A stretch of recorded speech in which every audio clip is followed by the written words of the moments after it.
Alors, on peut commencer. Bonjour à toutes et à tous, bienvenue, merci de nous rejoindre sur ce webinaire qui a pour thème Raison d'être et entreprise à mission, organisé par Seine-Ouest Entreprises avec la communauté des entreprises à mission. Alors, pour ceux qui ne me connaissent pas, je suis Fadila Hamas, chargée de projet RSE pour Seine-Ouest Entreprises, donc, qui est l'agence Seine-Ouest Entreprises, qui est l'agence développement économique du territoire Grand Paris Seine-Ouest. Nous accompagnons entre autres les entreprises sur des questions RH, RSE, sur l'emploi et le recrutement, le financement et l'immobilier d'entreprise.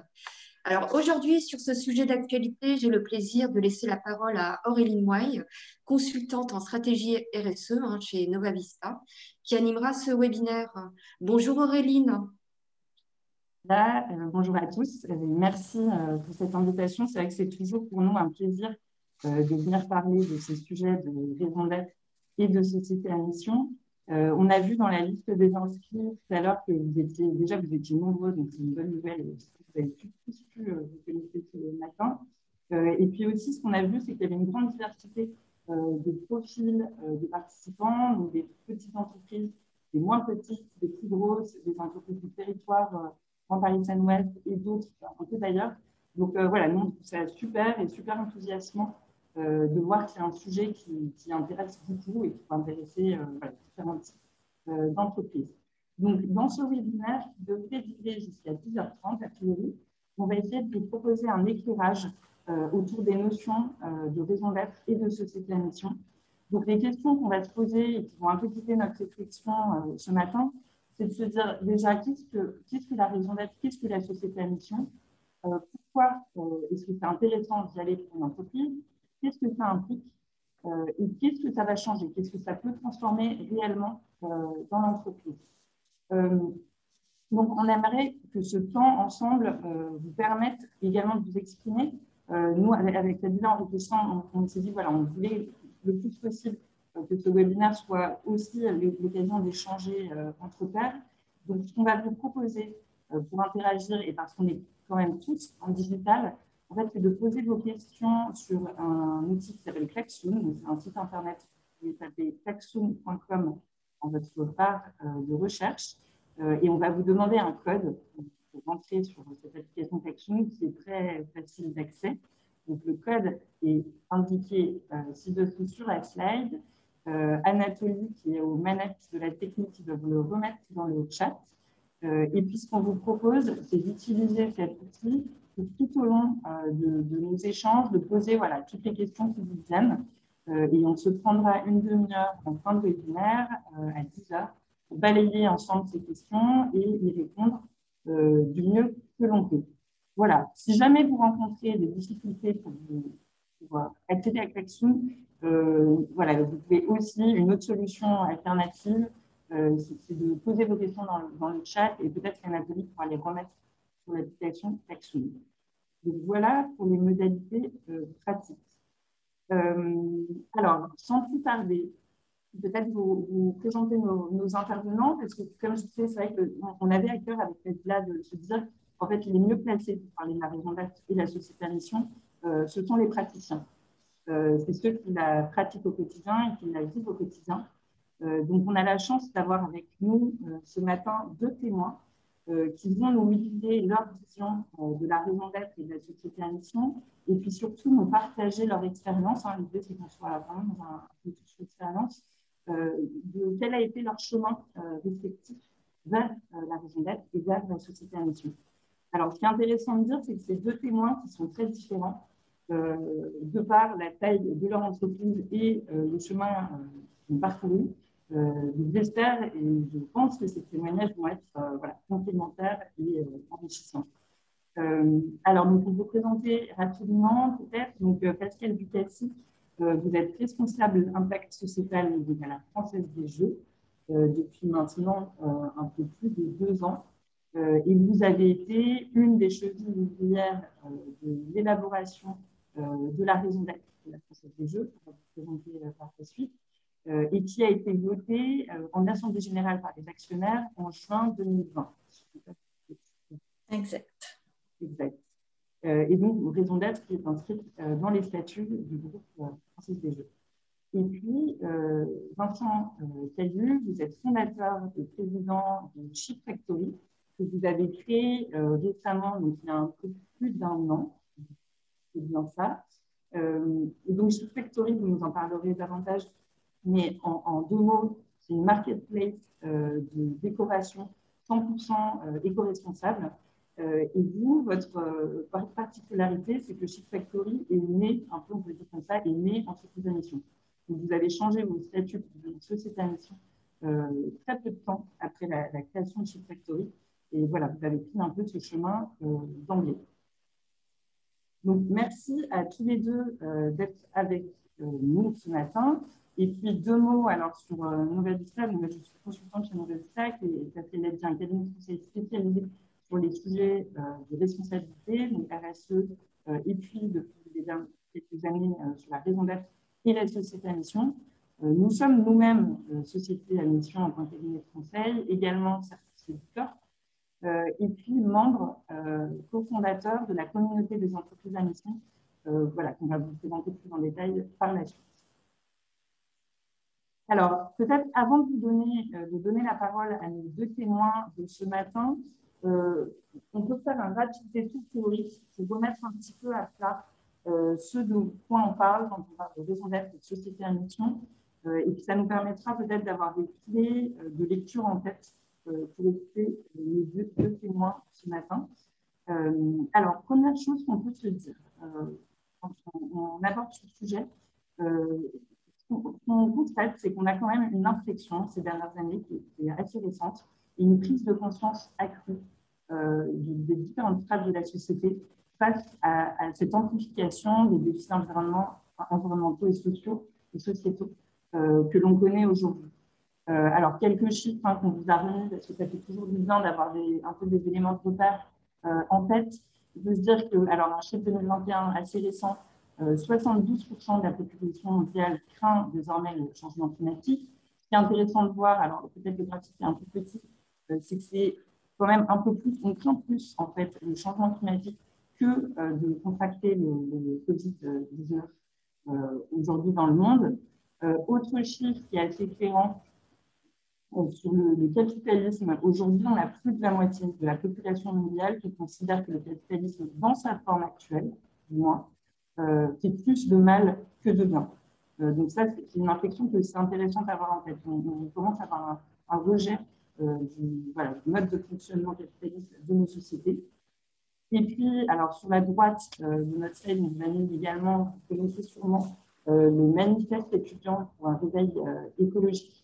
Donc, un manifeste qui a été lancé en 2018 et signé depuis par environ 30 000 étudiants de grandes écoles et de grandes universités qui écrivent noir sur blanc, nous nous engageons, nous, à ne pas rejoindre un certain nombre d'entreprises si elles ne prennent pas en compte dans leur stratégie des enjeux environnementaux et sociétaux davantage.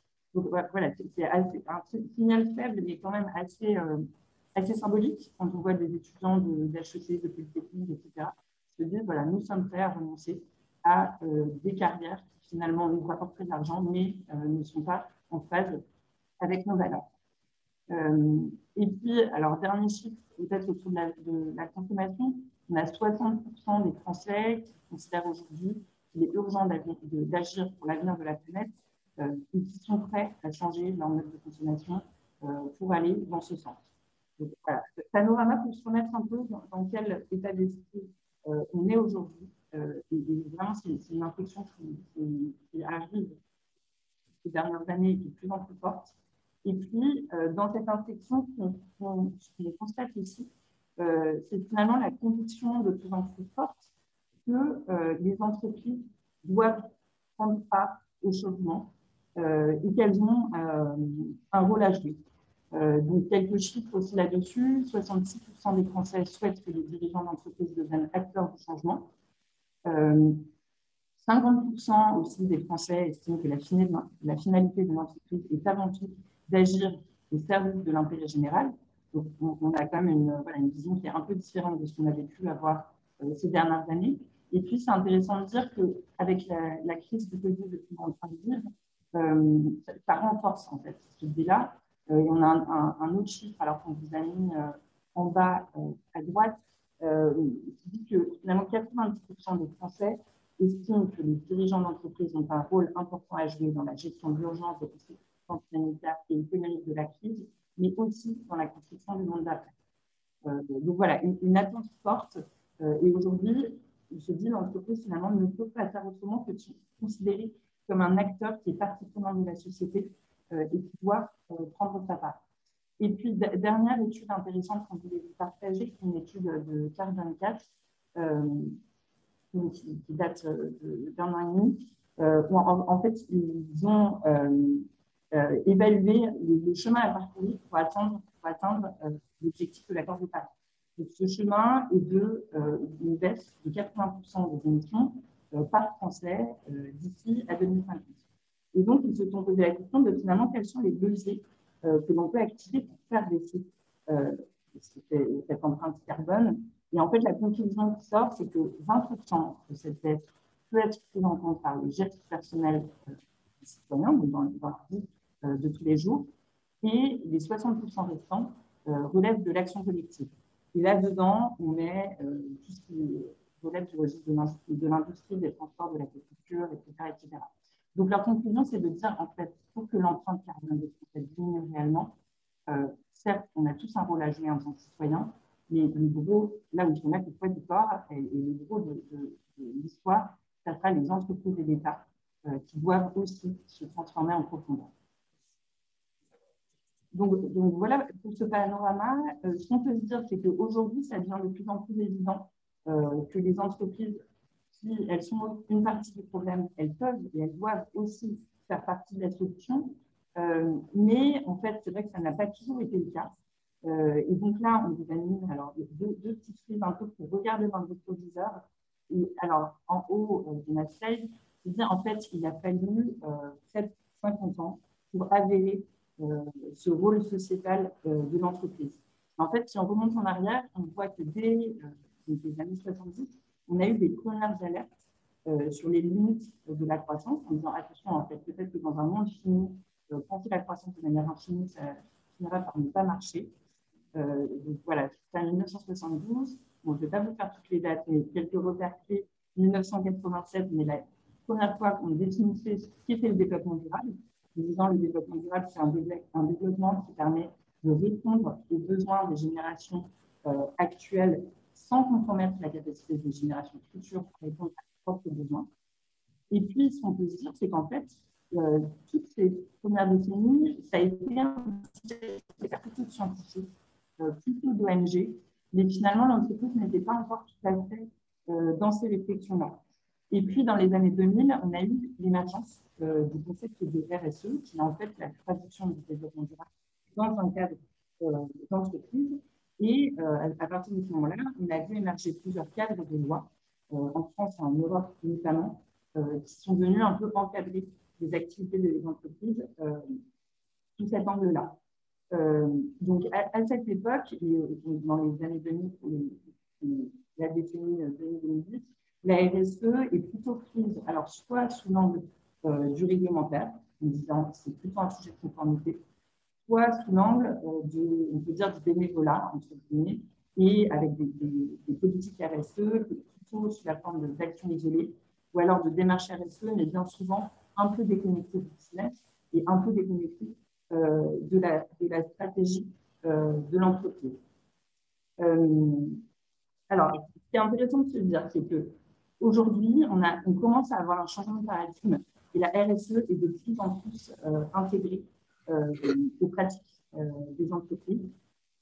Et c'est un peu le point d'orgue amené par la loi Pacte. En fait, donc, avec tous ces constats en toile de fond, ce qu'on peut se dire, c'est que d'une part, les défis sont tels aujourd'hui que les entreprises n'ont pas le choix que de ne pas prendre part. Donc ça, l'État l'a conscientisé, c'est un peu l'esprit de la loi Pacte qu'on va vous présenter parce que c'est elle qui porte en elle l'idée de la raison d'être de la société à mission. Et puis, d'autre part, c'est faux de penser, et maintenant on le sait, que l'entreprise est un agent déconnecté de la société qui n'aurait pas d'impact et qui serait un peu flottant. Donc, face à ça, ce que nous dit la loi Pacte, c'est mettons les entreprises face à leurs responsabilités d'acteurs de la société et faisons-leur confiance pour qu'elles assument leur rôle sociétal et qu'elles l'inscrivent au cœur de l'activité. C'est vraiment ça, c'est de dire on va laisser les entreprises choisir les combats qu'elles veulent mener, mais une fois qu'elles ont défini, elles vont y aller à fond. Donc on n'est pas dans l'inconformité, on n'est pas dans le bénévolat dans des actions isolées, on est dans quelque chose qui est un peu plus systémique. Donc ça, c'est un premier changement de paradigme apporté par la loi Pacte. Le deuxième changement de paradigme induit par la loi Pacte, c'est sur la notion même d'entreprise. Donc ça, c'est notre flèche du bas. Donc c'est intéressant aussi quand il faut mettre ça en tête avant de vous présenter vraiment ce que c'est le concept de raison d'être et d'entreprise à mission. Ce qu'on peut se dire, c'est que l'entreprise, aujourd'hui en France, en tant que collectif d'individus, c'est un mot qui n'existe pas dans le droit français. Là encore, si on regarde dans notre rétroviseur, on peut remonter 200 ans en arrière, en 1807, ça a marqué la création de la société anonyme. En fait, une société anonyme, c'est un pacte d'intérêt entre associés qui est assez déconnecté finalement des personnes qui vont vivre dans l'entreprise, donc des hommes et des femmes qui travaillent au quotidien dans l'entreprise. Et en fait, depuis 200 ans, on a glissé vers une vision peut-être de plus en plus financière de l'entreprise, en se disant l'entreprise est un objet économique qui finalement n'est pas loin de simplement viser à réaliser un profit à court terme pour des actionnaires. C'est un peu caricatural, mais ça a quand même été un peu l'idée. Et que l'intérêt propre de l'entreprise en tant qu'organe qui rassemble des gens qui travaillent, finalement, a tendance à être effacé au profit et pour les intérêts de ces actionnaires. Et en fait, ce que nous dit la loi Pacte, c'est que comment est-ce qu'on peut arriver à renouer avec une vision plus large de ce qu'est l'entreprise, en disant finalement c'est plus qu'un véhicule pour faire de l'argent, une entreprise, c'est un lieu de manifestation de la volonté politique de la loi Pacte, qui dit l'entreprise c'est un lieu où des femmes et des hommes se sont engagés, certains mettent du capital, d'autres du travail. Donc, ce n'est pas qu'un pacte d'actionnaires. Et donc, l'idée de la loi Pacte, ce n'était pas de dire l'entreprise doit devenir une ONG et finalement la rentabilité économique n'est plus un sujet, mais c'est de dire, de se poser la question, finalement, au service de quoi est-ce qu'on va mettre cette rentabilité économique et ce n'est pas forcément une fin en soi.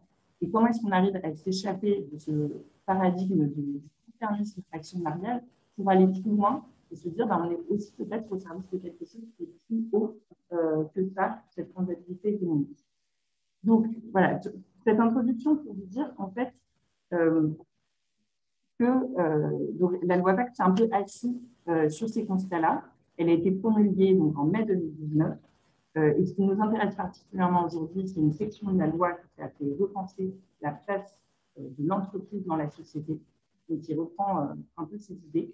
Et ce qui est sorti, alors là, on rentre dans le vif du sujet, de la loi Pacte, qui a été 3 étages pour repenser la place de l'entreprise dans la société. Le premier étage, niveau 1, en bas, toutes les entreprises, ça a été de modifier le code civil, la définition de ce qui est une société dans le code civil. Et jusque-là, la définition d'une société, c'est de dire, en fait, une société, elle est constituée dans l'intérêt de ses associés. Aujourd'hui, a été rajoutée une phrase qui dit « La société doit prendre en considération les enjeux sociaux et environnementaux de son activité ». Donc, voilà, c'est symbolique. On peut se dire que ça ne change pas grand-chose. Pour autant, il faut savoir que cette définition n'avait pas été modifiée depuis 200 ans et que ça a quand même une portée assez forte. Aujourd'hui, en France, quand on apprend ce qu'est une entreprise sur les bancs de l'école, on se dit qu'elle doit prendre en compte les enjeux sociaux et environnementaux de son activité. Donc, voilà, premier étage. Deuxième étage, pour les entreprises volontaires, la loi a introduit la notion de raison d'être et incite les entreprises à introduire cette raison d'être dans les statuts.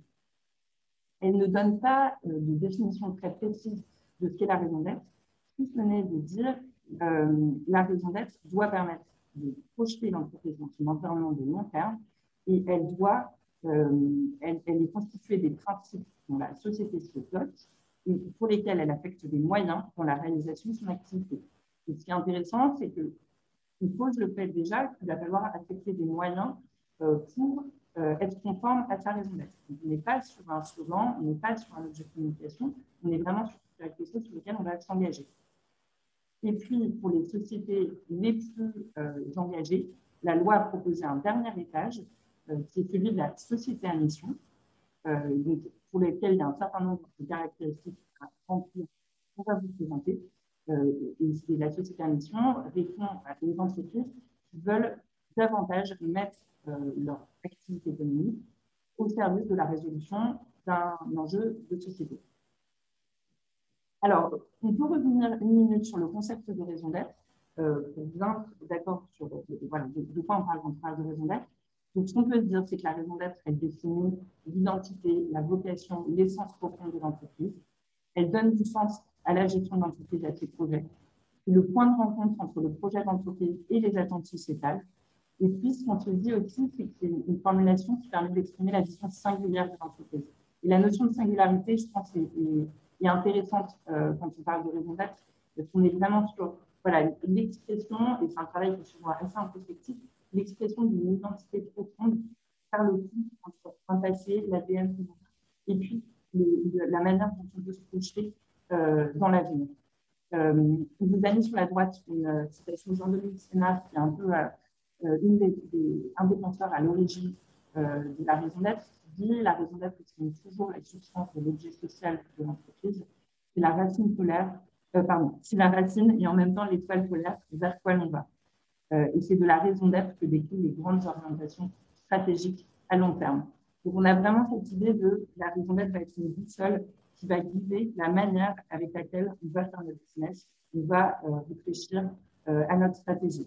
Et ce qui est intéressant de dire aussi, c'est que la raison d'être, une fois qu'elle est définie et inscrite dans les statuts d'entreprise, on a un article du Code du commerce qui nous dit que à partir de ce moment-là, toutes les instances de gouvernance doivent prendre cette raison d'être en considération dans les décisions qu'ils prennent. Donc, ça devient un peu comme une constitution de l'entreprise à laquelle on doit se référer quand on réfléchit à l'avenir de l'entreprise. Donc, on voit le pouvoir transformateur de la raison d'être. Donc, voilà pour la raison d'être. Sur la société à mission, alors quelques caractéristiques clés pour bien le faire.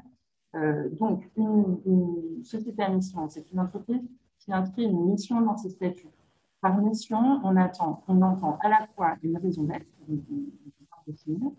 et là, c'est la particularité de la société à mission, un ou plusieurs objectifs sociaux et environnementaux que l'entreprise se donne pour mission de poursuivre dans le cadre de son activité. Et tout ça est statutaire. Ensuite, deuxième caractéristique clé, c'est que la société à mission va se doter d'une gouvernance particulière. Elle va composer un comité de mission, donc, qui est composé de parties prenantes clés de l'entreprise, de parties prenantes externes de l'entreprise et au moins d'un salarié. Et ce comité de mission a la particularité d'être distinct des organes sociaux existants et lui est en charge de suivre l'exécution de la mission. Donc, autrement dit, le comité de mission va avoir un peu un rôle d'accompagner l'entreprise à mission dans la réalisation de sa mission, de la challenger, de lui poser des questions, etc. Il doit présenter annuellement un rapport joint au rapport de gestion à l'Assemblée chargée des comptes de la société. Donc, voilà pour le comité de mission, donc qui est à la main de l'entreprise. C'est bien elle qui constitue ce comité de mission. Et puis, troisième caractéristique clé, c'est le dispositif d'évaluation qui vient avec ce package dans le cadre de la société à mission. Donc, la société à mission doit également avoir un organisme tiers indépendant qui va vérifier tous les 2 ans qu'elle exécute conformément à ce qu'elle a dit, les objectifs sociaux et environnementaux qu'elle s'est dotée. Donc, elle s'est dotée, pardon. Et dernière chose à avoir en tête, c'est que la qualité de société à mission est révocable, et c'est quelque chose que l'on peut perdre. Et donc, cette notion d'opposabilité en fait aussi la force. Si vous voulez, l'esprit, c'est de dire on donne le choix aux entreprises de choisir quel combat elles veulent mener dans la société, mais derrière, on a un dispositif, un arsenal qui fait qu'on s'assure finalement qu'elles vont faire ce qu'elles disent. Donc, voilà, la société à mission permet d'éviter à ce titre-là ce qu'on aurait pu appeler le mission washing.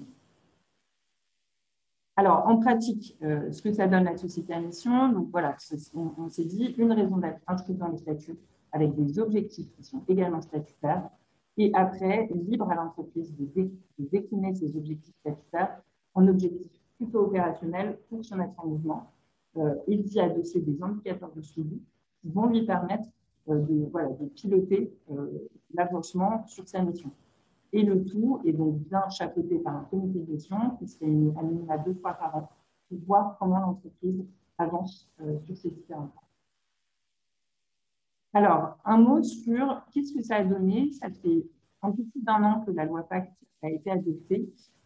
Et c'est intéressant de voir que finalement, la dynamique a pris et prend de plus en plus. Donc, on a un certain nombre d'entreprises qui ont défini une raison d'être. Alors, on vous a pas mis sur cette slide les entreprises qui ont défini une raison d'être sans la mettre dans leur statut. Là, on ne parle plus des entreprises qui ont une raison d'être statutaire, donc la Française des Jeux en fait partie.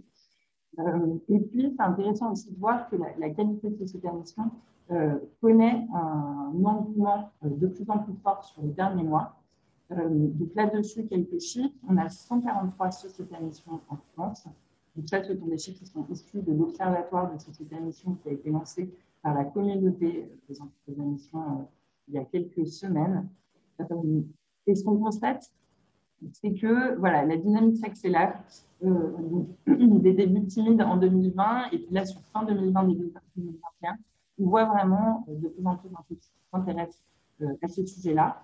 On peut retenir aussi en termes de messages clés qu'aujourd'hui, la plupart des sociétés à mission sont des TPE et des PME, plutôt de moins de 50 salariés,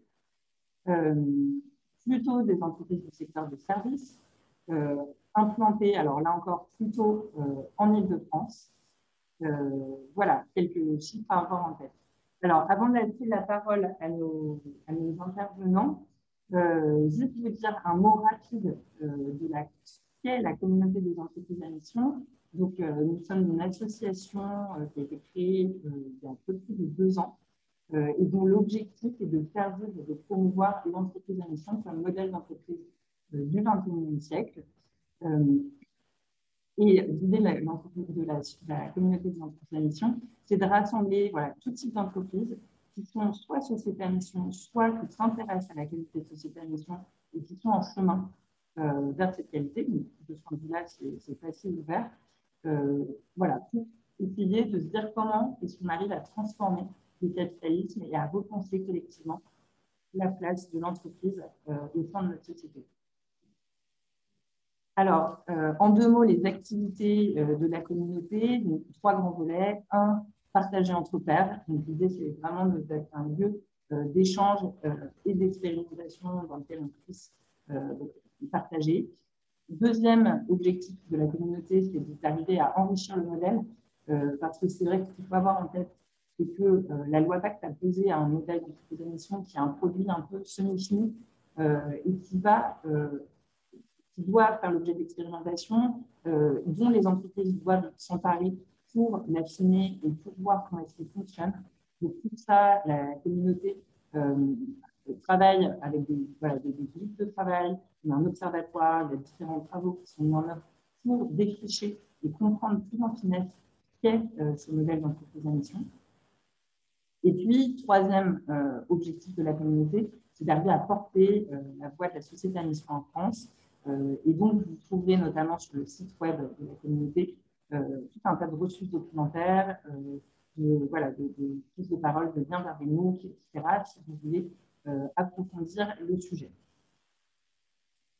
Alors, donc, voilà ce qu'on voulait vous présenter en introduction.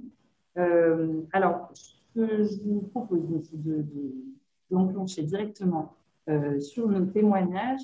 Donc, peut-être, alors Pascal et Vincent, peut-être c'est intéressant, avant de commencer, que vous présentiez chacun de la raison d'être de la DDJ Pascal et puis la mission de Shift Factory pour Vincent. Et puis, la première question que je vais vous poser, comme ça vous pourrez enchaîner, c'est finalement, si on revient à la genèse, pourquoi est-ce que vous êtes intéressé à la raison d'être et à la société à mission? Voilà, d'où vient un peu cette réflexion, sur quoi s'il s'appuie, parce que voilà, vous dites que c'est quelque chose qui a germé avant de devenir une réalité. Donc voilà, première question autour du pourquoi. Alors, Pascal, je vous laisse commencer et peut-être débuter par présenter la raison d'être SDJ. Bonjour et je suis très heureuse d'intervenir ce matin pour partager notre récente expérience sur l'élaboration de la raison d'être. Alors, le groupe FDJ, bon, j'imagine que certains d'entre vous connaissent. On connaît surtout nos marques iconiques comme le Loto, comme Euromillions, Bingo ou encore le Loto Foot. Et puis, vous nous connaissez aussi parce qu'on est un peu à chaque coin de rue à travers les 30 000 bars tabac presse qui distribuent notre offre. Et c'est un peu une des caractéristiques, une des valeurs aussi de l'entreprise que d'avoir cet ancrage territorial, dans cette très forte présence dans tous les territoires. Pour vous en dire deux mots, sans faire trop long, c'est 2500 collaborateurs, donc ce n'est pas non plus un groupe énorme, et 1,9 milliard de chiffre d'affaires. Voilà, et on a été privatisé en fin 2019. On était avant une entreprise qui appartenait à 72% à l'État, qui était quand même une entreprise qui nous n'étions pas fonctionnaires, mais maintenant on est une entreprise privatisée, l'État garde 20% du capital quand même, et donc un actionnaire majeur. Et dans tous les cas, nous sommes sur un marché qui est extrêmement encadré parce qu'il y a une autorité de régulation. Et donc, tout ça fait partie de notre contexte et est extrêmement important. Voilà pour vous donner un peu une image de ce qu'est le groupe. Pour répondre à la première question, en fait, qu'est-ce qui nous a amené à travailler sur notre raison d'être? Alors, il y a trois points qui ont été les leviers majeurs. C'est d'abord, on a une direction générale et plus particulièrement une présidente qui a de très fortes convictions sur le rôle de l'entreprise dans la société, et donc elle souhaitait qu'on travaille dès 2018 sur cette évolution, sur cette révélation de notre modèle. La deuxième chose, et ça c'est peut-être quelque chose qui est moins connu, c'est qu'à l'origine, la Française des Jeux a été créée par les Gueules Cassées pour venir en aide, en fait, en 1933, aux grands blessés de la Grande Guerre. Et ça a fait un socle de solidarité, un socle de responsabilité sociétale aussi, qui est resté au fil du temps comme un élément majeur et constitutif de notre modèle. Et le troisième point, et qui est alors là, je pense, peu connu, c'est que la loi Pacte, certes, elle proposait aux entreprises effectivement le statut de société à mission et puis la possibilité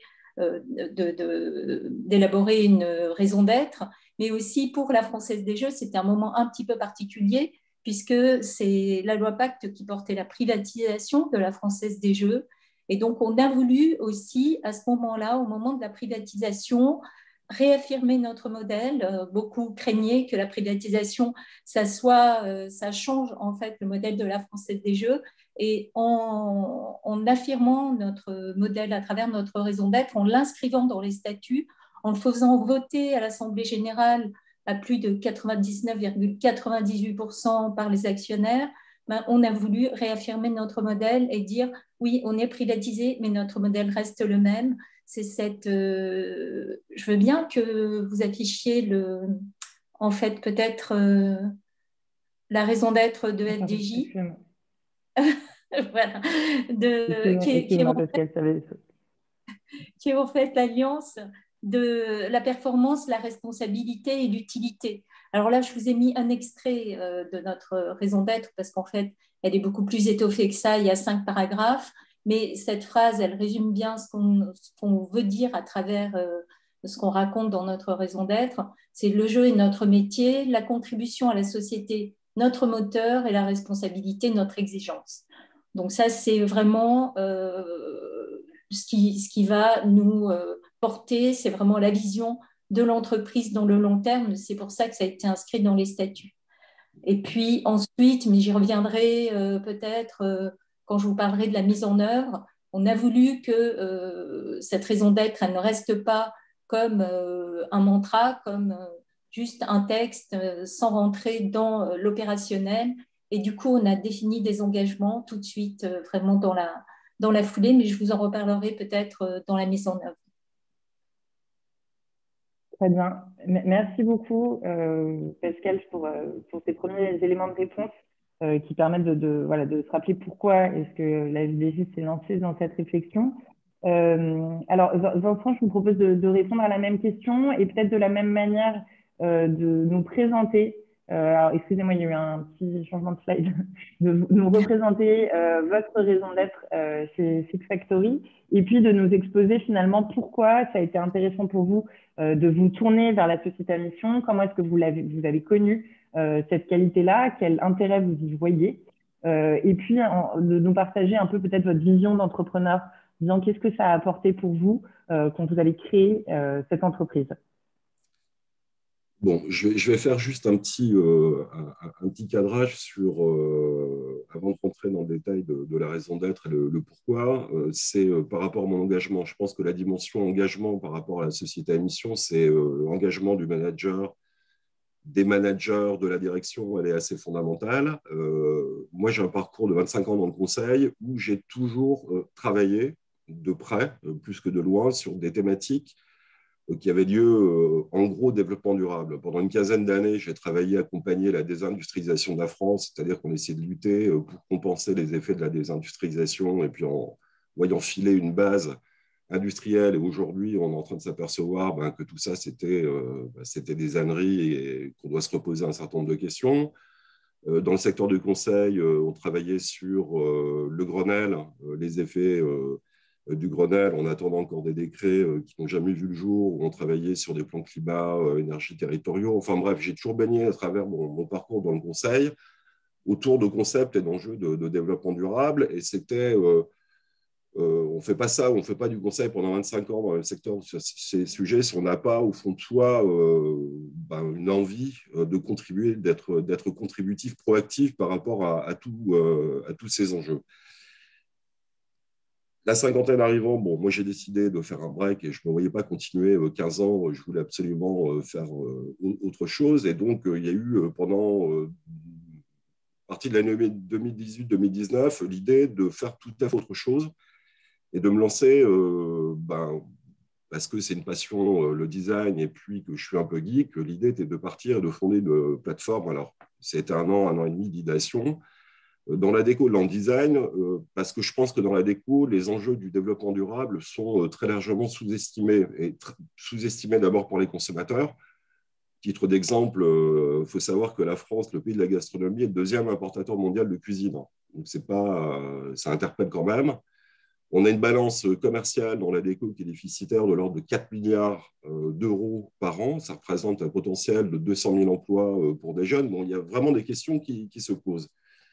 Et quand j'ai réfléchi au lancement de cette plateforme, c'était de dire il y a sûrement une façon de faire différente et on peut, parce que l'intérêt d'une start-up aussi, c'est d'être disruptive par rapport des marchés, par rapport à des façons de faire des pratiques, de dire il faut qu'on fasse une espèce de synthèse de ce qui existe et où il y a des trous dans la raquette et comment on peut les compenser. Alors, particularité de Chic Factory, on affiche l'ambition d'être 100% d'éco-responsable, c'est de dire qu'on offre des produits qui sont des produits de seconde main, brocante design. Bon, là, on a d'ailleurs déjà des acteurs du e-commerce qui sont spécialisés. De commencer à travailler sur les enjeux d'upcycling qui sont en train de monter progressivement, mais qui renvoient à des enjeux d'économie circulaire quand on est du point de vue des industriels. L'upcycling, ce n'est pas simplement le do-it-yourself, où je repeins, où je transforme mon meuble. Non, on peut organiser, il y a des filières. Ça renvoie à la question aussi du re-commerce qui est en train de monter à travers des obligations légales sur la loi climat. C'était de promouvoir le Made in France. Et en montrant que le Made in France, ce n'est pas simplement cheap dans la déco, qu'on a d'ailleurs des designers qui sont reconnus dans le monde entier, mais que derrière, on a des artisans, des petites maisons d'édition qui sont en train de monter, de se battre. Et puis à côté, c'était de faire la promotion de l'art. Donc bref, on propose, Chic Factory, 4 univers qui sont habituellement dissociés, et avec comme finalité de dire on est capable de changer des modes de consommation, de peser un petit peu plus, et en travaillant sur des aspects disruptifs, comme dire aussi, une autre façon de consommer de la déco, c'est la location. La location rentre dans l'économie de la fonctionnalité, la valeur d'usage, c'est-à-dire qu'on achète finalement l'usage d'un produit. On n'achète plus des produits pour la vie. C'est plus comme nos parents, grands-parents, où on se transmettait des armoires. On doit changer, mais ça pose la question de comment on maîtrise finalement tout ce cycle. Donc ça, c'était le projet tel qu'il se posait. Et puis derrière, c'était de dire, mais comment est-ce qu'on valorise cette posture? Est-ce qu'il suffit qu'on prenne des labels? Il y en a plein, les gens ne savent plus d'ailleurs qu'est-ce qu'il faut faire. Est-ce que ça suffit qu'on dise, qu'on énonce finalement ce projet pour qu'il suffise à lui-même?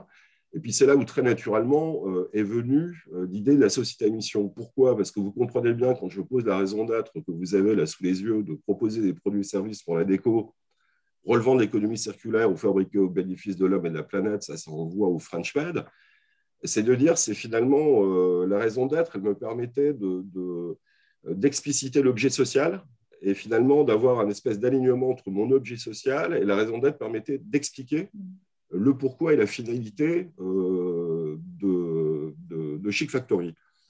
En faisant ça, on se retrouve dans une démarche, une approche que moi je voulais proactive. Aujourd'hui, pour se démarquer des entreprises, elles sont toutes plus French, plus green, bientôt plus mission washing que toutes les autres. Moi, l'idée, c'est de dire on va être vraiment proactif, pas seulement réactif. Il y a beaucoup d'entreprises qui sont réactives par rapport à ces enjeux en essayant de limiter les effets de leur activité.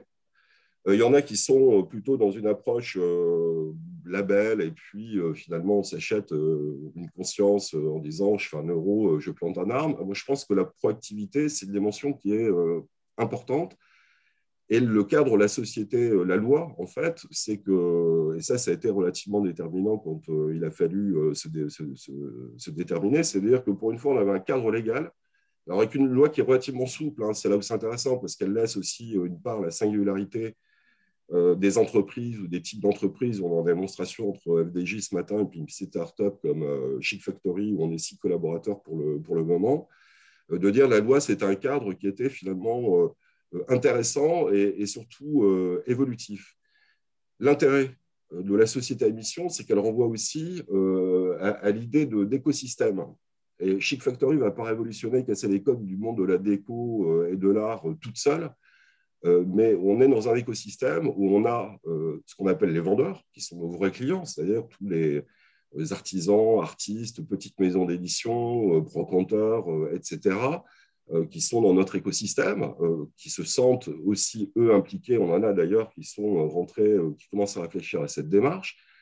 On a nos acheteurs, les clients finaux sur la plateforme, on a nos collaborateurs, bien évidemment, mais ça va jusqu'aux fournisseurs, prestataires qu'on retient, où là, on a poussé le vice jusqu'à retenir, y compris des prestataires issus de la French Tech dans le digital. Et puis, il y avait la dimension aussi actionnaire et acteur du territoire, c'est-à-dire d'être une entreprise ancrée dans son territoire. La particularité de Chic Factory, c'est que plus de la moitié de l'équipe, on est 4 personnes à être boulonnais. Donc, de dire, on est aussi acteur du territoire, dont des alternants. Sur l'aspect statutaire, moi, c'est facile, start-up créée en janvier l'année dernière, avec mon épouse, 2 premiers associés, j'aurais pu inscrire une raison d'être tout de suite, d'emblée, et là, il n'y avait pas de débat, on l'a posé comme cadre. Moi, je l'ai différé à octobre de 2020, au moment où je faisais une levée de fonds en Love Money, c'est-à-dire auprès d'un certain nombre de proches de mon réseau. Là, ça m'a permis de poser le cadre de la société à mission, d'expliquer pourquoi. Je voulais aligner l'objet social, l'éclairer, cet objet social, par une raison d'être. Et là, c'était relativement enrichissant parce que ça a été aussi un déterminant de la levée de fonds pour dire les actionnaires savaient dans quoi ils s'engageaient et finalement, il y avait une dimension supplémentaire sur l'engagement que je portais à travers la création de Chic Factory. Voilà. Donc, l'idée derrière, c'est vraiment, quand je dis promouvoir de nouveaux modèles de consommation, moi, je pense que on commence à parler de location, mais il y a d'autres sujets qui sont en train d'arriver. Et du coup, ça donne une résonance, et on en parlera sur le comment ou les enjeux qui sont devant nous.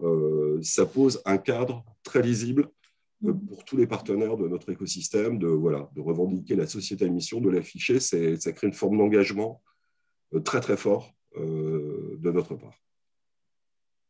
Très bien, merci beaucoup à tous les deux pour cette première intervention très claire.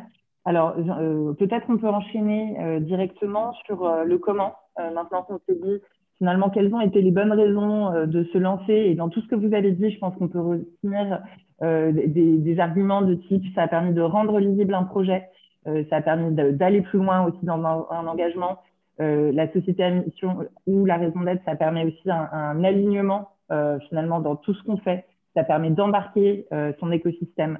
Voilà, quelques notions clés que vous avez mentionnées l'un et l'autre. Alors, pour continuer, et c'est, je pense, peut-être ce qui va intéresser aussi nos participants, de se dire comment est-ce qu'on s'y prend finalement pour élaborer une raison d'être, la mettre dans ses statuts ou pour élaborer une mission et devenir société à mission. Quel retour sur expérience vous avez envie de partager avec ceux qui nous écoutent ce matin? Donc peut-être pareil, Pascal, je vous laisse ouvrir le bal, dire voilà, quelles questions se sont posées à la FDJ, comment est-ce que vous y êtes pris en matière de mobilisation interne, peut-être externe, qu'est-ce que vous auriez changé si jamais c'était à refaire?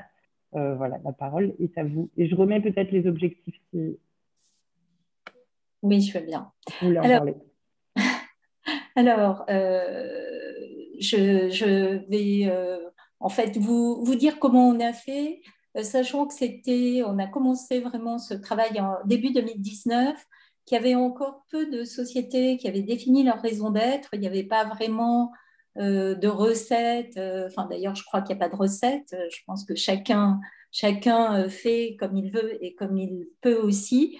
Et nous, donc, on a décidé de faire ce travail d'abord en interne. Vraiment, on était une toute petite équipe à travailler là-dessus, et surtout avec une forte volonté de co-construire avec l'ensemble des collaborateurs. Et ça a été vraiment le fil rouge de toute notre démarche. C'est cette démarche collaborative qu'on a eue. On a mobilisé en fait tout le monde autour d'ateliers. En fait, suivant une même méthode, on a designé un atelier et des représentants, j'allais dire à peu près 200 collaborateurs, ont réalisé cet atelier pour construire d'abord la raison d'être et ensuite les objectifs. Alors, c'était extrêmement intéressant parce qu'on a vu le fort engagement des collaborateurs, en fait, qui sont à la fois très fiers de pouvoir participer à cette démarche, très motivés. Il y avait beaucoup de sens, qui ont vu aussi beaucoup de sincérité, parce qu'ils ont vu qu'à travers ce qu'ils disaient, quelles étaient leurs priorités, les priorités qu'ils exprimaient, comme notre histoire, par exemple, comme le côté innovant de FDJ, c'était pris en compte dans la rédaction de la raison d'être. Et on ne s'est pas arrêté, bien sûr, à l'interne. On s'est adressé à tout notre écosystème et aux principales parties prenantes. Donc, des parties prenantes comme le réseau de distribution. Vous imaginez, 30 000 points de vente, c'est important. Donc, il faut qu'on entende aussi et qu'on reflète à travers notre raison d'être leurs aspirations. On s'est appuyé aussi sur la communauté des entreprises à mission qui étaient à ce moment-là assez naissantes, mais avec des acteurs qui étaient très à l'écoute et qui nous ont beaucoup aidés aussi pour nous apporter ce regard critique dont on a besoin. Novavista aussi a été à nos côtés pour nous aider en fait à élaborer. Alors c'est un processus extrêmement itératif. On a dû faire une vingtaine de versions de raison d'être. En se réveillant le matin, on se disait ça y est, j'ai la bonne formulation, c'est simple, c'est fluide. Et puis vous avez le regard de quelqu'un qui vous dit ben oui, mais là non, ça va pas. Donc, et à un moment, bon, c'est un peu un temps un peu suspendu. Ben, on se dit ben ça y est, on décide d'arrêter parce que on trouve qu'on a trouvé le bon équilibre dans tout ce qu'on veut dire. Nous, on voulait raconter une histoire. On voulait raconter notre histoire qui est effectivement singulière, qui n'appartient qu'à la Française des Jeux. Et à un moment donné, ben, on s'est dit, ben, ça y est, on y est arrivé, on dit ce qu'on a envie de dire, c'est le reflet de ce qu'on est profondément dans notre histoire et dans notre futur aussi. Voilà, c'est ça qu'on voulait exprimer. Donc voilà un petit peu notre expérience qui était absolument riche, qui a duré quand même assez longtemps, puisqu'on a vraiment commencé les ateliers au mois de juin 2019. On a révélé notre raison d'être un an plus tard. Donc, vous voyez, ça a demandé pas mal d'itérations, pas mal de mobilisation, une mobilisation très, très forte de notre direction générale, bon, qui est toujours d'ailleurs très mobilisée sur le sujet. Alors, s'il y avait des choses, qu'est-ce qu'on a un peu loupé? Alors, moi, je trouve que ce qu'on a, enfin, c'est pas qu'on l'ait loupé, mais on l'a différé. Et c'est vrai que la crise de la Covid a quand même joué un rôle majeur là-dedans. C'est que, en fait, ces 200 collaborateurs qui avaient participé, on sentait qu'il y avait une vraie appétence, une vraie volonté de continuer, d'être informés, etc. Et je trouve que ce fil qu'on avait commencé à tisser avec eux, on ne l'a pas vraiment maintenu, on a mis du temps à revenir vers eux et tout. Donc, je trouve que ça, c'est important, quoi. Si on construit une histoire avec des gens, il faut garder le lien avec eux, il faut les informer, il faut les embarquer. Alors, on a rattrapé le truc, je vous raconterai comment on le fait aujourd'hui, mais voilà, c'est peut-être ça sur lequel on aurait pu s'améliorer. Et le deuxième point, c'est que quand on élabore la raison d'être, en fait, il faut penser tout de suite, effectivement, comment on va la mettre en œuvre, à quoi ça va servir concrètement. Donc, bon, nous, on a enchaîné, c'est vrai, mais chaque fois, on découvrait un petit peu les choses et on bâtissait nos propres convictions. Comme je vous le disais, il n'y a pas de recette. Donc, on a fait des objectifs. Après, on a nommé des sponsors pour piloter ces objectifs, etc. Enfin, ça sera peut-être la prochaine question sur la mise en œuvre. Donc, je laisse la parole à Vincent pour raconter la façon. Merci Pascal. Effectivement, hein, mais ce que vous dites déjà et qui est super intéressant, c'est de dire on a construit cette raison d'être, mais c'est pas élaborer une raison d'être, c'est pas une fin en soi. Et ce qui va être intéressant, c'est tout ce qui se passe après. Donc on y vient, on y vient. Alors Vincent, est-ce que vous voulez aussi nous livrer votre témoignage sur comment est-ce que vous y êtes pris pour élaborer cette mission, pour changer vos statuts? Voilà, comment en interne, est-ce que ça a été dès le démarrage, avec qui, combien de temps ça a pris, etc. Bon, la primo-élaboration, c'était évidemment quand j'ai travaillé sur le projet pendant la phase d'idéation, où sans cesse, bon, c'était de se poser la question des limites de l'objet social et qu'est-ce qu'on pouvait mettre en exergue ou en avant de manière un petit peu plus forte. Donc, c'était très facile, hein. Enfin, je veux dire, la définition, je l'ai faite d'abord en solo avec un petit peu de benchmark à l'époque, en échangeant avec quelques amis qui allaient devenir actionnaires, donc ils étaient un petit peu sensibilisés. C'est pas le fait du hasard si il y a beaucoup de petites entreprises qui sont intéressées par la société à mission. Je pense qu'il y aura beaucoup de startups aussi parce qu'on part from scratch, donc on n'a pas d'abord, on n'a pas le poids de la culture, si ce n'est celle que porte le dirigeant et qu'incarne le dirigeant à un moment donné. Et ensuite, comme on est sur une création, la raison d'être, elle irrigue au quotidien toutes les actions. Donc en fait, le comment, c'est que la raison d'être, on la vit au quotidien. Quand elle est tellement en phase, enfin quand on a un alignement de l'objet social précisé par la raison d'être, société à mission, ça pose le cadre stratégique de la société. Et donc, nous, c'est au quotidien. Alors ça a commencé quand on était dans la rédaction des premiers contenus, dans la façon de se présenter, dans tout ce qui était du web marketing, du content, stratégie, charte éditoriale, qu'est-ce qu'on allait dire, comment on allait être dans la progressivité. Donc, on s'est posé des questions au quotidien sur être société à mission dans la pratique, qu'est-ce que c'est? Mais à la limite, c'était très facile dans la mesure où on était parfaitement en cohérence et aligné entre projet d'entreprise et puis raison d'être.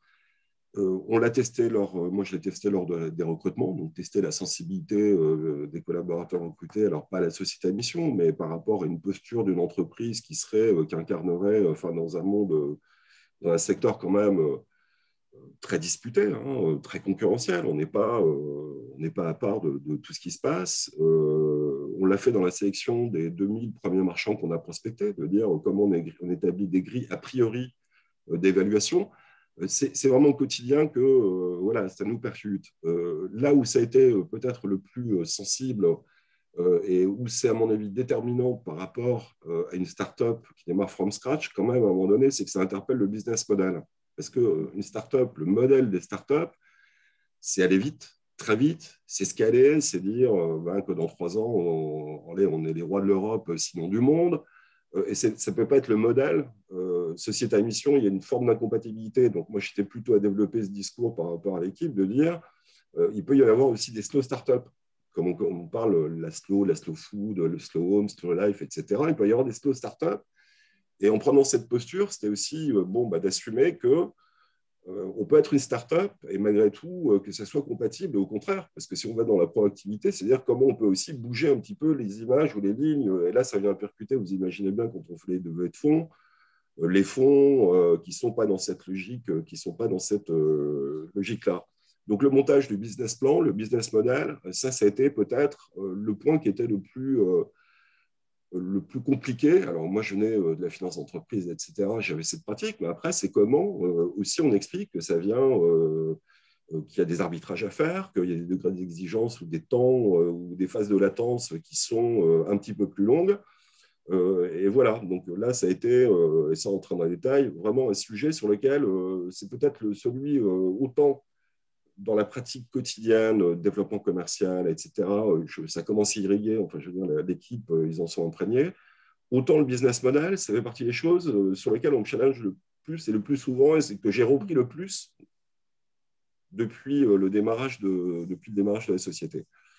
Par contre, ce n'est pas parce qu'on part from scratch, quand je dis que c'est très simple, par contre, il faut rester justement simple, faire des choses simples mais robustes. Pour que ce soit lisible, on ne peut pas rentrer tout de suite, et ce n'est pas parce que je pars de zéro que je me disais je peux tout mettre en place, tout sophistiquer. On a besoin de temps de respiration. Là, on est en train d'éprouver, de tester, donc on ne peut pas non plus tout encadrer, tout régir. Et en fait, l'idée qui prévaut, c'est simplicité et robustesse. On pourra sophistiquer plus tard. Et pour qu'il y ait une appropriation, parce que autant l'équipe, 6 personnes, ça va vite. Nous, comme on veut aborder notre écosystème, et ça va être dans le prolongement ou l'étape d'après qu'on pourra développer, il va falloir que tout mon écosystème puisse adhérer à cette posture. Voilà. Donc, moi, je pense que pour l'interne, c'est sous contrôle, on avance, on a les idées claires, et puis c'est simple et robuste. Le vrai challenge, il est sur le business model, je le vois, ne serait-ce qu'avec la banque ou autre, d'essayer de comprendre. On est sur des logiques de rupture sur un certain nombre de choses, et puis pour le comment, c'est facile. C'est le so what, le après qui pose et qui interpelle, qui pose sûrement beaucoup plus de questions pour une startup. Merci, Jean-Paul. Et ce que je trouve qui est intéressant dans ce que vous dites aussi, c'est ce côté expérimentation, de dire en fait le comment, on le fait, mais on apprend aussi on apprend en marchant, et finalement le chemin avance jour après jour, et c'est un peu une logique de petits pas. On ne sait pas exactement où le chemin va nous mener, mais on sait comment est-ce qu'on veut avancer dessus. Et je pense que c'est aussi ça, l'esprit de la société à mission et a fortiori de la raison d'être, ce sont des produits semi-finis et personne ne pourra vous dire exactement comment ça va se passer. Mais voilà, à chacun et à chaque entreprise d'expérimenter ce cadre qui est singulier, de le faire bien et de voir comment est-ce qu'on l'endosse. Donc, merci pour ce témoignage. Alors, peut-être, alors, troisième round de questions. Et on peut revenir à Pascal là-dessus. Un peu sur l'après, on a commencé à en parler. Et ce que nous, on dit souvent, c'est que une fois qu'on a défini sa raison d'être ou sa mission, c'est un peu le premier jour du reste de la vie de l'entreprise, hein, finalement. C'est pas du tout l'aboutissement. Au contraire, il y a tout un champ qui s'ouvre. Et du coup, Pascal, je pense que c'est intéressant que vous nous partagiez alors un peu moins d'1 an du coup de la modification statutaire, donc le recul n'est pas encore immense, mais déjà de voir voilà, qu'est-ce que ça a pu changer, si ça a pu changer des choses, quelles questions ça vient poser chez vous, quels éventuels défis vous voyez qu'il faut résoudre. Voilà, donc question sur qu'est-ce qui se passe ensuite, une fois qu'on a défini sa raison d'être.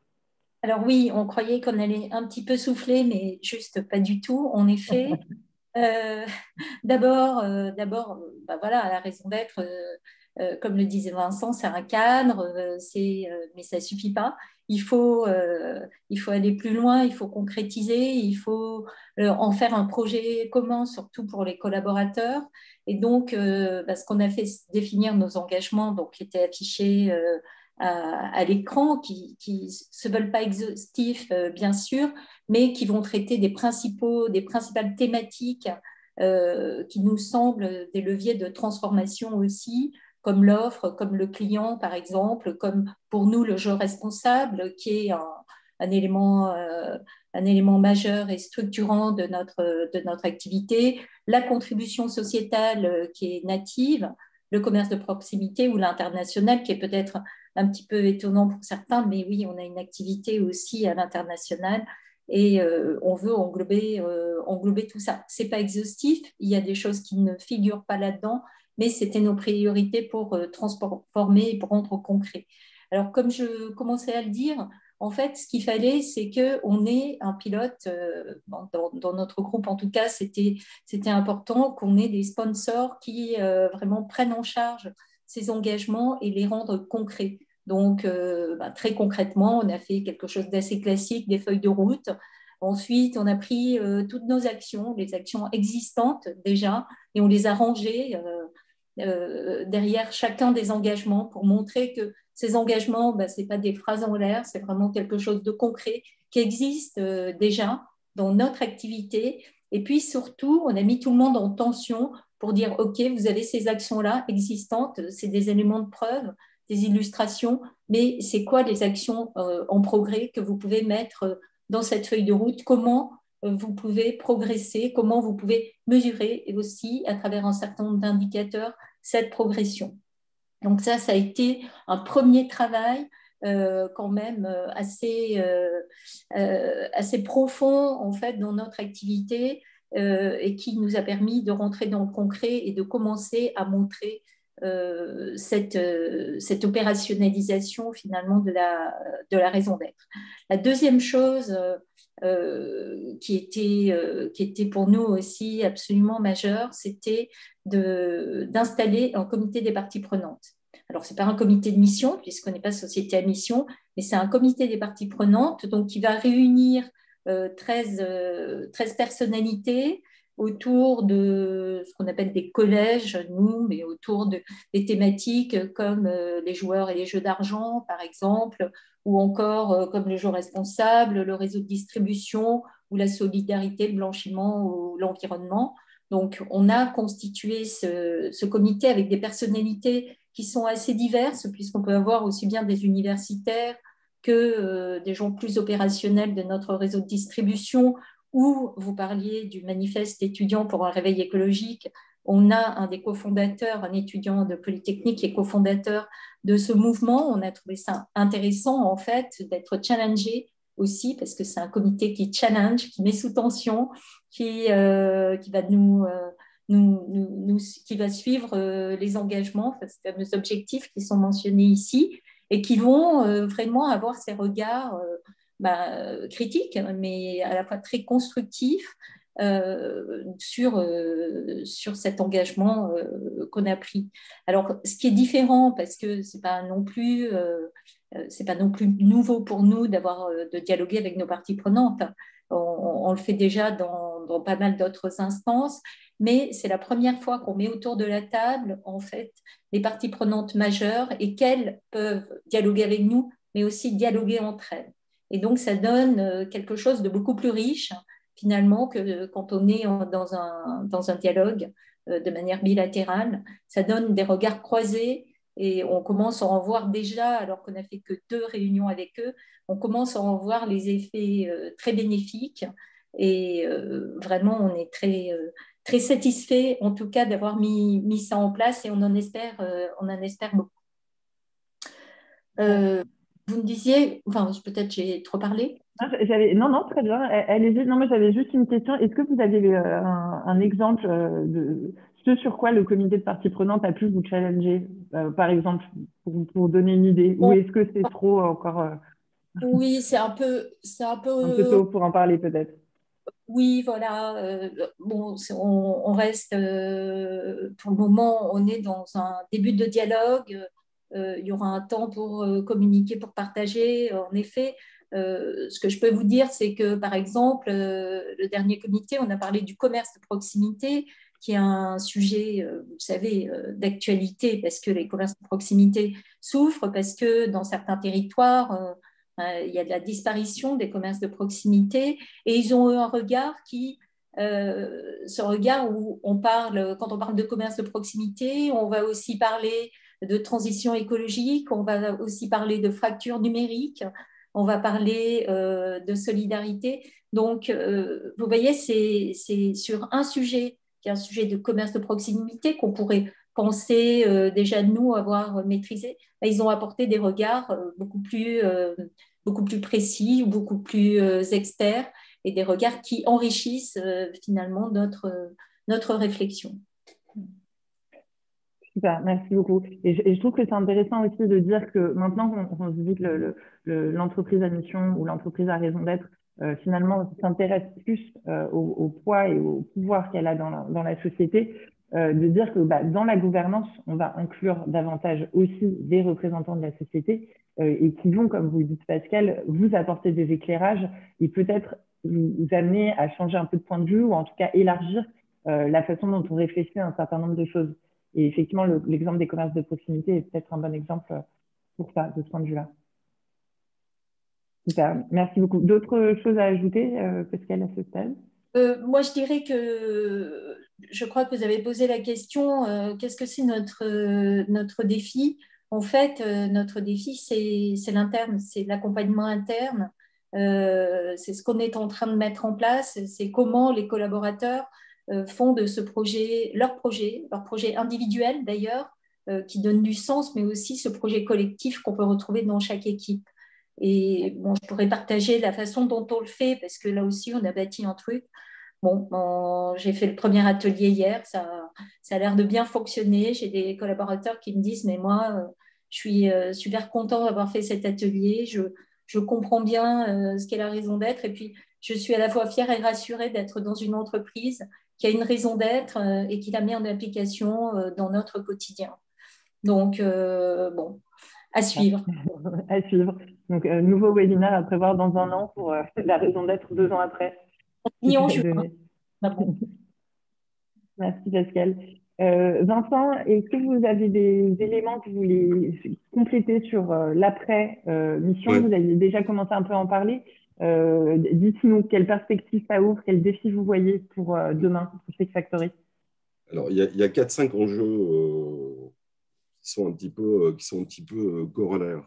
Et contrairement à Pascal et Française des Jeux et FDJ, ce n'est pas une problématique interne. Là, l'équipe s'est appropriée ce que c'est que d'être société à mission. Et quand je dis approprié, c'est aussi dans la façon de le vendre à l'extérieur. J'y reviendrai. Aujourd'hui, on ne communique pas sur le fait qu'on est société à impact. Ça n'a pas diffusé, enfin, c'est trop abscon pour le moment. Par contre, on communique quand on explique, quand on est au contact de nos vendeurs, de nos marchands professionnels, ce qu'on explique, c'est la raison d'être. Pourquoi on est là, quelle est notre mission, et c'est comme ça qu'on se présente, donc c'est plutôt voilà, dans le discours commercial. Donc l'interne, c'est sous contrôle. Non, moi l'enjeu, il est vraiment sur l'externe. Il est sur l'externe, et vous comprenez que tout se tient, c'est sur l'itération avec les parties prenantes. Alors les parties prenantes, vous avez vu, elles sont nombreuses. Les premières auxquelles je pense, ça va être les futurs actionnaires. Où là, on est encore même dans un processus de start-up, levée de fonds, en contact des fonds, des leveurs de fonds, des business angels. Là, ça pose la question du processus de la levée de fonds. Ce n'est pas le tout de dire qu'il y a aujourd'hui des fonds qui se positionnent sur des fonds impact. Ce n'est pas parce qu'on a le label que ça suffit. Je veux dire, on est quand même dans un processus de levée de fonds et je pense que ça peut être un sujet qui est intéressant sur lequel débattre. En tout cas, moi, je suis en recherche par rapport à d'autres sociétés à mission dans le contexte, et la perception justement des ventures capitalistes, des VC par rapport à ça. Ça posera la question du pacte d'actionnaires. évidemment. Comment, enfin, par rapport à l'impact d'actionnaire normal, là, il y a des vraies questions qui vont se poser. Il y a un premier impact, c'est sur la valorisation de l'entreprise. Ce n'est pas simplement revenu. Est-ce que c'est un petit supplément de valorisation? Est-ce que ça crée un biais dans la valorisation de l'entreprise? Donc là, on est vraiment dans du concret où comment la qualité de société à mission percute une start-up, même si elle se veut start-up. Derrière la levée de fonds percutée par société à mission, il y a la question du business model où, quand je dis je passe mon temps, où on me challenge le business model, c'est se poser la question à un moment donné, parce qu'on doit être capable aussi à un moment donné de pivoter, comme toutes les startups, c'est le pivot. Est-ce que la société à mission, notre raison d'être, la mission qu'on s'est fixée, les engagements qu'on a pris, est-ce que ça devient des freins ou comment au contraire, il faut le transformer en opportunité, en levier d'opportunité. Donc ça, c'est vraiment, il y a une forte sensibilité pour le moment. Enfin, c'est là où chacun, je pense, et c'est l'intérêt aussi du cadre souple de la société à mission, c'est là où chacun va devoir construire un petit peu son modèle. Donc là, les actionnaires, font partie des parties prenantes. L'enjeu qu'on aura derrière, c'est qui va rejoindre mon objectif de construire un comité de suivi. C'est si je réussis la levée de fonds, d'évidence, j'aurai des actionnaires dans le comité de suivi. Mais l'idée, c'est bien d'onboarder mon écosystème, qui est très large, entre mes vendeurs, entre des partenaires intermédiaires. Là, on le voit aujourd'hui, on ne communique pas sur, je vous l'ai dit, sur le fait qu'on a été société à impact. Par contre, on s'inscrit dans la durée et avec plutôt des industriels que des marchands, c'est-à-dire avec des artisans, des ateliers, des petites maisons d'édition. On voit qu'elles se posent cette question de leur finalité. Alors, ça passe par du greenwashing ou du friendwashing, mais quand on échange avec les dirigeants de ces entreprises, il y a vraiment derrière une logique, une stratégie de peser à travers leur activité. Ce n'est pas simplement avoir un label et exister. Et donc, c'est la façon dont on va aborder, constituer aussi ce comité de suivi. C'est est-ce qu'on va reprendre des représentants de nos 4 univers, brocante, upcycling, neuf, artistes? Est-ce qu'on va être très centré sur uniquement les industriels pour l'impact induit? Et là, je pense qu'il y a des vraies questions, des vrais sujets. Et là, il y aura tout à construire. Moi, je vois l'expérience du Slip français, autre start-up maintenant bien connue, où ils expliquaient quand ils ont ouvert le comité de suivi à un certain nombre de leurs partenaires, il y a 300 fournisseurs qui sont positionnés, qui ont levé le doigt pour participer. Moi, je pense que là, ça sera relativement intéressant. Ce sera façon de faire vivre et de nourrir le projet de l'intérieur. Et ce qui sera intéressant de voir, c'est les arbitrages qu'il pourrait y avoir dans ce comité de suivi entre des actionnaires extérieurs, des actionnaires historiques, des parties prenantes et des salariés. Où là, ça va être relativement, moi, je pense, source d'idées et d'innovation et de débat. C'est-à-dire que si je me limitais à un conseil d'administration et à l'assemblée où j'ai finalement que mes actionnaires d'origine et nouveaux, on ne rentrerait pas dans ces sujets. Et là, je pense où, pour une start-up, on doit être en prise tout le temps aussi ou avoir un temps d'avance, sans parler d'être disruptif. C'est que le comité de suivi, ça peut devenir une instance, bien sûr, de suivi, de contrôle, mais qui peut être une instance où on peut débattre assez facilement. Parce que aussi, le secteur sur lequel on est et puis la taille de l'entreprise, ça s'y prête. Et donc, pour conclure, un des objectifs, moi aussi, les attentes que j'ai devant, ça va être l'apport de la communauté des entreprises à mission, ou de dire aux petites startups, on a une structure, nous, qui est complètement horizontale. Et au quotidien, à un moment donné, alors moi, je rappelle mes engagements il y a 25 ans, où à mes premières responsabilités managériales, j'étais rentré au centre des jeunes dirigeants. Et quand j'y étais, c'était là où je trouvais finalement aussi un espace d'échange relativement intéressant. On avait travaillé sur l'entreprise du XXIe siècle, suite aux travaux de Seriex ou du bouquin de Seriex sur l'entreprise du troisième type. Moi, j'ai des attentes par rapport au réseau, ce qu'il peut apporter sur, justement, quand on est dans ma catégorie petite start-up avec des questions qui sont très pratico-pratiques. C'est quand je dis faire simple et robuste, à un moment donné, quand on est tout seul, c'est pas pour autant que c'est plus facile d'arbitrer. Donc voilà, moi j'ai des attentes par rapport à la communauté sur ces aspects-là, et en considérant qu'elle fait partie de mon écosystème aussi. Voilà. Ouais, bien reçu, Vincent. Et la communauté est là pour ça, effectivement. On le redit. Non, mais il est très clair et je trouve que c'est intéressant. Vous utilisez un peu la même expression de Pascal, de dire le comité de suivi de la mission, le comité de parties prenantes, est plus un organe d'oxygénation. Moi, je le vois un peu comme ça, plus qu'un organe de contrôle. Il faut le voir aussi comme une opportunité d'innover, de réfléchir, de sortir un peu des sentiers battus et de croiser les expériences. Et de ce fait-là, vous vous interrogez sur qui mettre autour de la table dans ce comité. Et en fait, je pense que une des réponses, c'est de se dire, en fait, c'est intéressant d'avoir des représentants de un peu tous les types de parties prenantes de l'entreprise, à la fois fournisseurs, à la fois clients, etc., etc. Alors, je vois l'heure qui tourne. Ce que je vous propose de faire, c'est de passer aux questions-réponses. Donc, on a plusieurs questions qui ont été posées pendant que vous discutiez. Alors, Anatolie, je te laisse partager les questions sur ton écran. Ça arrive tout de suite. Alors, ça arrive. Alors, j'en vois déjà une que je peux prendre en attendant que ça arrive, qui est qu'est-ce qu'une réelle raison d'être versus une politique RSE? Par exemple, qu'est-ce qu'une raison d'être n'est pas? Parce que de plus en plus d'entreprises saisissent cet effet d'aubaine pour formuler une raison d'être qui n'est parfois qu'un claim RSE. Donc, c'est la question bleue en bas au milieu. Alors, je peux peut-être donner un premier élément de réponse théorique et puis peut-être Pascal, vous aurez une vision aussi là-dessus. Effectivement, hein, on se pose souvent la question de est-ce que la raison d'être, c'est simplement une RSE 2.0 ou est-ce que c'est complètement la même chose ou est-ce que c'est complètement autre chose? Nous, on a pas mal réfléchi à la question chez Novavista et on a d'ailleurs une publication sur le sujet, sur les synergies entre raison d'être et RSE qu'on pourra vous partager le lien. Ce qu'on se dit, en fait, c'est que ce qui n'a pas marché avec la RSE, enfin, ou ce qui n'a pas suffisamment marché avec la RSE pendant les dernières décennies, c'est que ça a toujours été un peu à côté, malgré tout. À côté vraiment de la stratégie et à côté du business.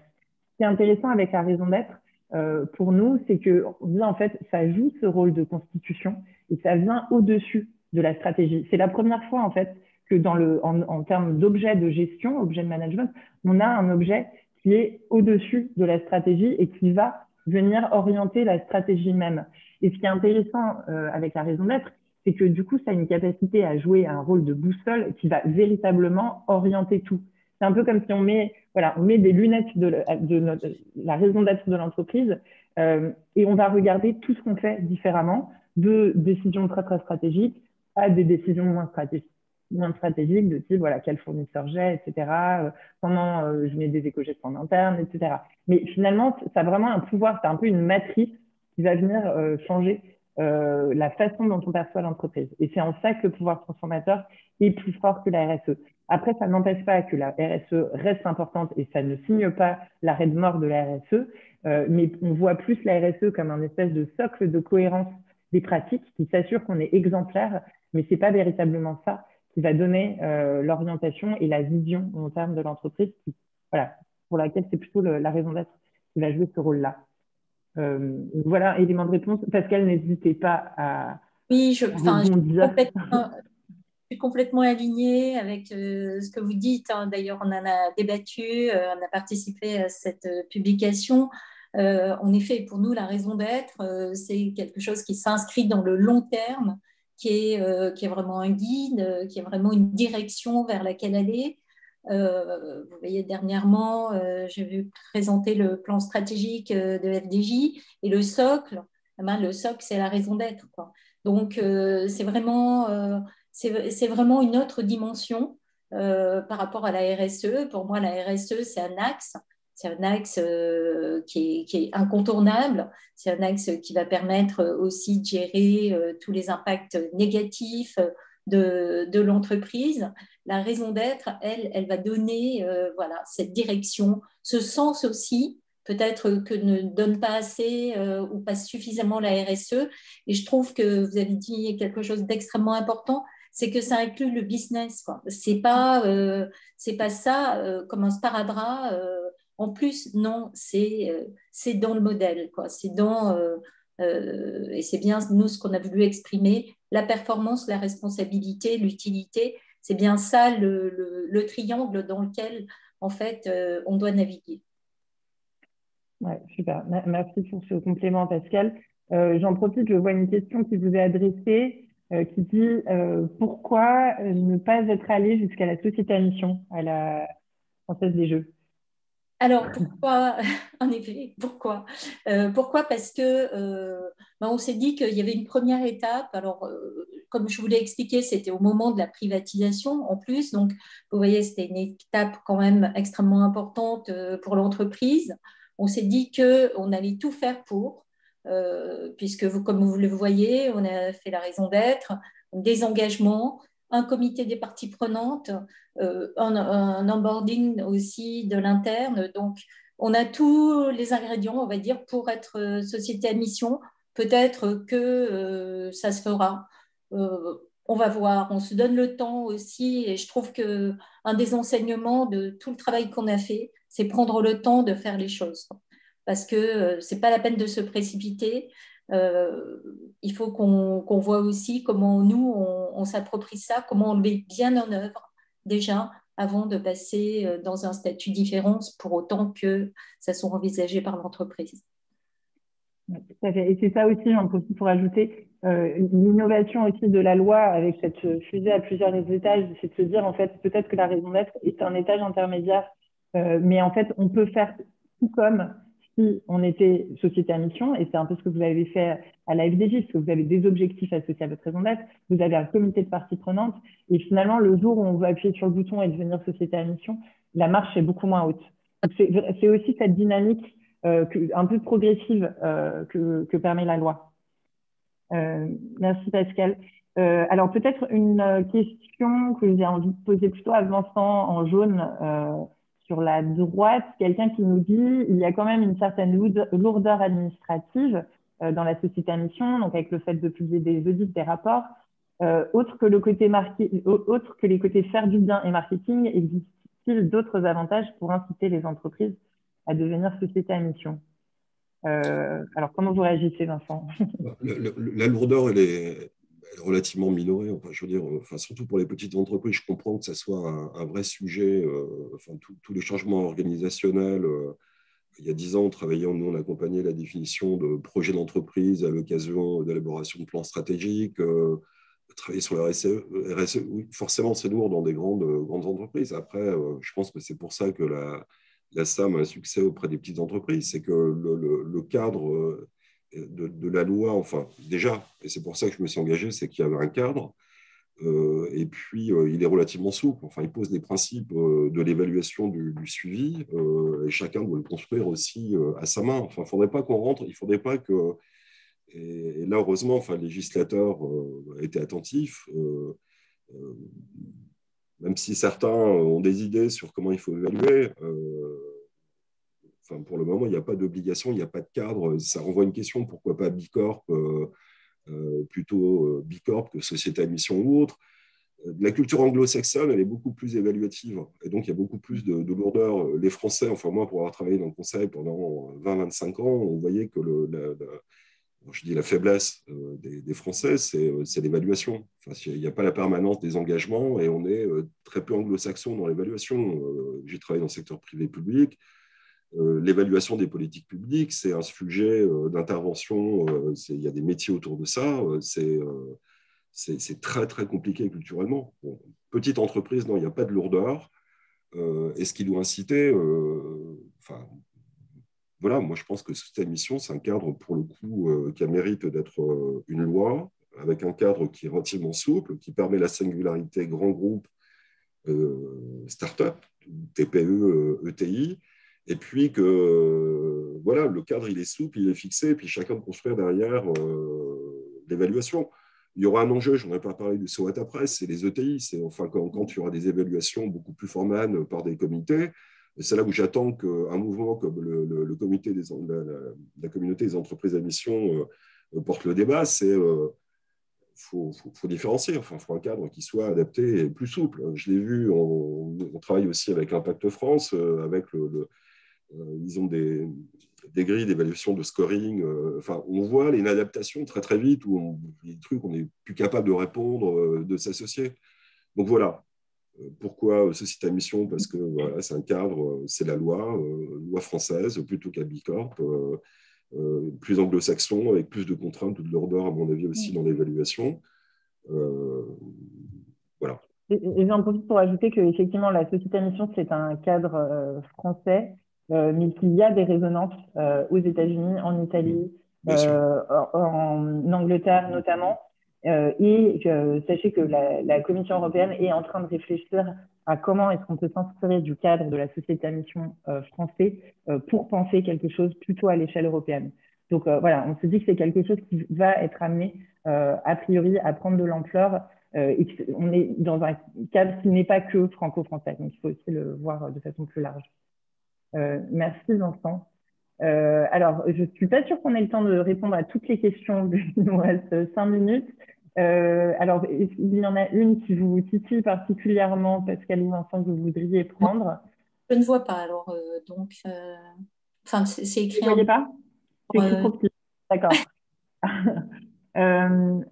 Je peux aller très vite, faire de oui, non, je suis interpellé 2 fois. Levée de fonds, pensez-vous que le fait d'être cette émission va vous aider? Je ne sais pas du tout, ce que j'ai dit tout à l'heure. Même s'il y a des fonds qui commencent à se positionner, je pense que c'est quand même des changements de paradigme, se positionner, slow startup. Non, il y a un vrai point d'interrogation. Je sais pas. Je sais pas dire. En tout cas, c'est pas pour ça que je me suis positionné, même si dans la logique startup, il y avait quand même une idée de scaler assez vite. Après, que ce soit des fonds spécialisés ou pas, ça fait partie des questions sur lesquelles je suis évidemment challengé. Et voilà, je suis incapable de vous répondre aujourd'hui. Ça fait partie des et sinon, si ça savait, si c'était une certitude, il n'y aurait pas de start-up qui se mettrait au système. Exactement. Il faut accepter l'incertitude. Peut-être une question pour Pascal qui dit est-ce qu'il y a parmi les actions antérieures à la mise en place de la raison d'être certaines actions qui ont dû être supprimées lors de votre rangement entre guillemets des actions? Et je pense que derrière cette question, il y a l'idée du renoncement. Parce que en fait, c'est vrai que poser une raison d'être, ça angle la stratégie de l'entreprise dans un sens. Et en ce faisant, peut-être qu'il y a des choses que l'on fait et qu'on ne pourra plus faire. Est-ce que Pascal, ça vous parle? Alors, moi, je suis complètement d'accord avec ce rôle de renoncement que présente la raison d'être. Pour autant, nous, comme on est sur une raison d'être historique, donc qui a révélé notre modèle, on était déjà sur un certain nombre de renoncements. Donc finalement, ça n'a pas vraiment changé, en tout cas dans l'immédiat. On est aligné parce qu'on était déjà dans un modèle qu'on a voulu révéler à travers cette raison d'être. Il n'y a rien pour le moment auquel on est renoncé. Il y a plus des choses, ça a plus déclenché peut-être chez certains des actions complémentaires auxquelles ils avaient du mal à adhérer, quoi. Ça a été plutôt déclencheur de nouvelles actions. Voilà, pour aller plus loin, mais pas de. En revanche, quand on parlait du niveau européen, nous on a une filiale, par exemple, en Angleterre, et c'est vrai que pour les embarquer, pour que leur histoire, enfin, ça fait pas très longtemps qu'ils sont dans le groupe, et donc il faut qu'on raccroche leur histoire à notre raison d'être, donc pour que eux aussi ils adhèrent à cette démarche. C'est un véritable défi quand même pour nous. Très bien, merci beaucoup. Je vois 2 questions autour de société à mission versus B Corp, donc peut-être en dire un mot. Et Vincent, vous avez commencé à donner des éléments de réponse. Alors, le point de vue que nous on a là-dessus, c'est que c'est vraiment des démarches qui sont complémentaires et qui ne sont pas exclusives. Et en fait, la société à mission permet d'exprimer le combat singulier que l'entreprise veut se donner dans la société. Et c'est vraiment quelque chose de singulier qu'elle va suivre. Là où B Corp va permettre en fait d'assurer une exemplarité dans l'ensemble de ses pratiques. Et c'est pour ça qu'on le voit vraiment comme la mission qui va tirer l'entreprise vers quelque chose et B Corp qui est là derrière pour s'assurer qu'en fait, voilà, on a un niveau de responsabilité qui est haut, voire exemplaire. Et donc, voilà, la conviction qu'on a, c'est que c'est vraiment 2 dispositifs qui gagnent à être articulés et qui marchent très bien ensemble. Et peut-être, alors on va peut-être pas faire l'économie de la question, je vois une question d'actualité récente sur Danone, peut-être finir là-dessus avant de faire un petit mot de la fin avec nos intervenants.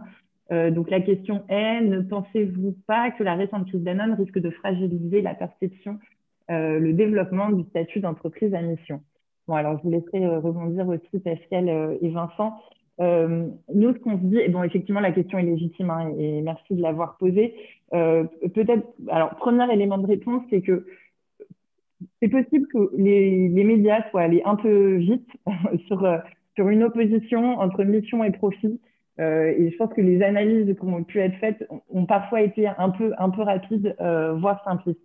Mais ce qu'on peut quand même, ce que cet épisode met en lumière, je pense que c'est deux choses. La première chose, c'est qu'il y a une espèce de...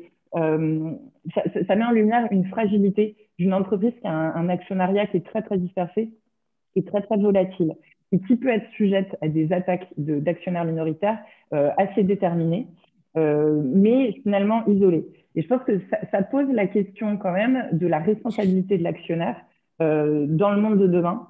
Et je pense peut-être quand même qu'on va sortir un jour de cette vision court-termiste de l'actionnaire et qu'on va aller plus vers un actionnariat de plus en plus engagé. Donc, première chose, premier élément de réponse autour de la gouvernance. Et puis, deuxième chose, c'est de dire, en fait, la mission, ça ne tient pas à un homme. La mission de Danone, ce n'est pas qu'Emmanuel Faber. Et la mission, elle est là pour protéger un projet d'entreprise, mais pas un homme. Elle oblige un dirigeant et elle protège une entreprise, et pas l'inverse. Et donc, je pense que c'est important de garder à l'esprit qu'en fait, ce double projet économique et social qu'a Danone, il existe depuis plus de 50 ans et il est porté par tout un corps social et ça va perdurer. Donc, je pense que voilà, attention à ne pas dire, voilà, ça signe la fin de la société à mission, le fait que Emmanuel Faber ait été démis de ses fonctions. Voilà, je ne sais pas si Vincent, Pascal, vous voulez réagir là-dessus ou sinon, parce que je vois qu'il est 10h32, conclure nos échanges peut-être par une dernière chose que vous voudriez partager avec ceux qui nous écoutent ce matin. Moi, juste peut-être une réaction. Je pense qu'on n'est pas aussi sur un changement de ce type sans trébucher. Et donc, voilà, ça fait partie effectivement des choses qui peuvent arriver. Je pense qu'il ne faut pas se dire, ça y est, c'en est fini pour ce statut, pour cette démarche, pour ce rôle de l'entreprise. Je crois que, bon, après, tout le monde en pense ce qu'il veut, mais bon, en tout cas, c'était courageux que Danone devienne entreprise à mission. C'était bien, c'était un bon exemple. Et on espère qu'ils continueront au-delà du départ d'Emmanuel Faber. Moi, je vais conclure parce que j'ai une autre réunion qui commence. Oui. Je suis désolée. Merci beaucoup. C'était extrêmement intéressant. Je pense qu'il y a mes coordonnées si j'ai besoin de répondre à d'autres questions. Je suis à votre disposition. Et n'hésitez pas à me contacter via Auréline aussi. Nous, on a été beaucoup aidés par la communauté pour avancer sur notre raison d'être, pour avancer sur toute cette démarche. Donc, on a envie aussi de partager. Et je trouve que c'est ça aussi l'esprit de la communauté des entreprises à mission, c'est ce partage, cette entraide, cette bienveillance qu'on peut apporter sur ceux qui sont en train de construire ou les questions qu'on peut se poser. Merci Pascal, un grand merci et bonne journée à vous. Merci beaucoup. Bonne journée Pascal. Merci Pascal. Vincent, un mot de la fin. Simple et robuste. Alors, je le dis pas parce que c'est facile pour moi, petite start-up, je le dis pour avoir été dirigeant et associé d'un groupe dans le conseil de 1500 collaborateurs où il y avait des gestions du changement, conduite du changement. Je pense que ça parle à un certain nombre de personnes. Il faut attention à la sophistication, quoi. Simple et robuste. Et même sur une équipe de petite taille, voilà, on a des collaborateurs d'âge, de culture, d'horizons différents, simple et robuste. Efficace. Merci Vincent. Merci beaucoup. Fadila, est-ce que je te laisse conclure? Juste pour terminer, hein, je vous remercie. Merci Auréline hein, pour ton expertise. Anatolie Virieux qui est à la technique, hein, qui est chargée d'animation de la SEM. Merci Vincent pour ton retour d'expérience et ton partage de bonnes pratiques. Merci à tous. Hein, je ne manquerai pas de vous transmettre le replay ainsi que les slides si vous le souhaitez, les contacts. À très bientôt pour un prochain webinaire. Bonne journée et prenez soin de vous. Bonne journée. Merci. Au revoir. Au revoir.